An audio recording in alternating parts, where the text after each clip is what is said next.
تفسیر قرطبی لیکلی دی. تفسیر قرطبی په مفسرینو کې یو حیثیت ته هغه یو ډېره ښایسته خبره لیکلې دا کوم نو بیا خپل خبرې ختمو. وی چې د مسلمانانو په مخ کې زمانہ کې یو بادشاہ تیر دی. تفسیر قرطبی او دا خبره یې په سند متصل باندې لیکلې، بالکل ثابت نه ما ته فلان ویلی ما ته فلان ویلی ما ته فلان ویلی، داسې بالسند المتصل، بالکل په سند متصل باندې دا خبره. وی چې د مسلمانانو یو بادشاہ تیر دی، هغه ته ویل کېږي مامون الرشید. وی چې د هغه په دربار کې با په هر کال باندې یو ورځ بوا او په هغه ورځ باندې به علما راتله او هر مذهب والا ته اجازه وا، عیسائی او پادری که يهودي بو که نان مسلم څوک بمو دیبم ناستو خلق براغلیو، غټ علما براغلیو، هغوی به سره علمی بحث مباحثه به سره کړاو، په هغې کې به ډېرو خبرونه یو بل به سره خبر شو. تفسیر قرطبی لیکلی دی چې مامون الرشید هغه وایي چې یو کال زما په دربار کې یو یهودي عالم راغی، یهودي و، ډېر ښایسته لباس یو او هر چاته به هم اجازه وه، کېناسته او چې د نمبر راغی او په یهودیت باندې شروع شو، نو دا بعضی انسان دا خبرې داسې اثرناکي یو اثر غوندي پکې انسان له خوند ورکوي. دا خبرې داسې مونږ باندې په مجموع باندې دغه خبرو داسې اثر غوندي وکړه. وی چې ما په زړه کې تمنا رااله چې کاش چې اسرائیلي نه وای، کاش چې یهودي نه وای، دا مسلمان وای، دا خو ډیر یو تکړه خلور او با اثر خبرې دي. وی چې کله چې دا مجلس ختم شو، وی چې همدا کس پکې ما لاس نه راونی و او ما ورته وی چې زما یو ریکویسټ دی، یو سوال دی، او سوال دا دی چې ایمان راوړه مسلمان شه. تعالی خو خدای پاک داسې یو ښایسته با اثر خبرې یو نالج او یو علم خدای پاک ورکړی دی. وی چې ما ته دا وی چې زه د خپلو پلارانو نیکونو په دین باندې یم، زه خپل یهودیت نه پرېږدم. بس مخکې به دا خبرې نه وي، یو تبلیغ به ورته وبشو او که چا به وبکه او که پاتې بشو دی لاړ. کال پس بیا اومغه چې کومه ورځ وه د مامون الرشید په دربار کې دا ټول علما راله، دغه صاحب پکې بیا راغی، ظاهریه د اسلام لباس دی، ډېر ښایسته سړی مو شکل نه، او چې کله کېناسته او د مسایلو او د بحث نمبر یې راغی، نو په دین اسلام باندې یې داسې لیکچر ورکړه چې دا ناس ټول خلک یې حیران کړه، په قرآن باندې او په دین باندې. مامون الرشید وایي چې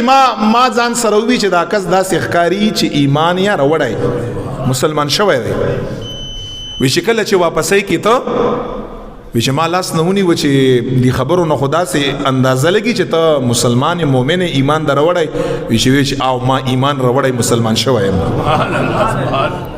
وی چې ما ورته ووي چې ما خو ورته کال مخکې ویلي چې ایمان راوړه، الته خو تا راته ووي چې زه خپلو پلارانو نیکو په دین باندې یم. دا اوس داسې څه شاید څه وجه ده او وجه خو راته بیان کړه. مامون الرشید یې وی چې دغه صاحب راته ووي چې زما د ایمان وجه دا ده، ګوره چې یهودیم قرآن سره منسلک شي رب می ایمان ورکوي،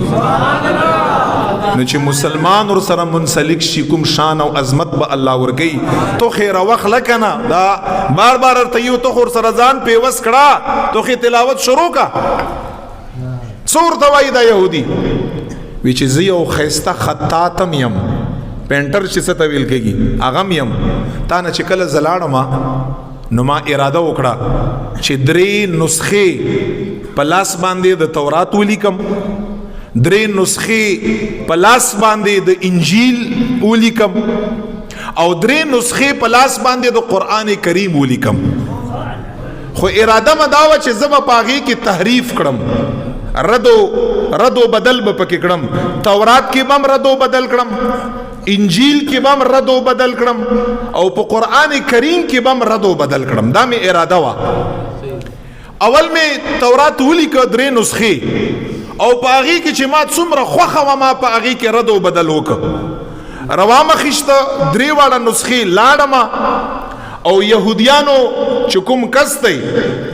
هغې له مې په خپل عبادتګاه کې معبد کې دا درې واړه نسخې مولا ورکړې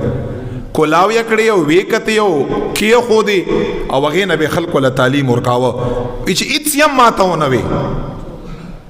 بیا ما هغه درې نسخې د انجیل راوخیشتې او لاړم ګرجال او پادري هلته ناستی هغه له ما ورکړې په هغې کې ما تحریف کړی خرد او بدل پکې ما کړی خو لاړم ورمکړې وې کتې کېښودې او مغو دریو نسخو نه ویا په دغه ګرجه کې دغه پادری خلکو له تبلیغ او تعلیم ورکاوه ماته هیڅ هم نه وي خو چې کله ما قرآن کریم را وخیسته او په هغې کې ما یعلمون نه تعلمون جوړ که او تؤمنون نه ما یؤمنون جوړ که او انما ان جوړ که او انما ان جوړ که رد او بدل ما پکې وکه او دا درې نسخې ما را وخیستې او جمعات لما ویوړې او امام صاحب او حافظ صاحب هلته ناستی رانه ویښیستې او څنګه یې کولاو کړې او ویې کتې وی چې اواز یې راله راکړه چې صاحبه دا ستا کتاب کیدی شي خو دا رب کتاب نه دی ورته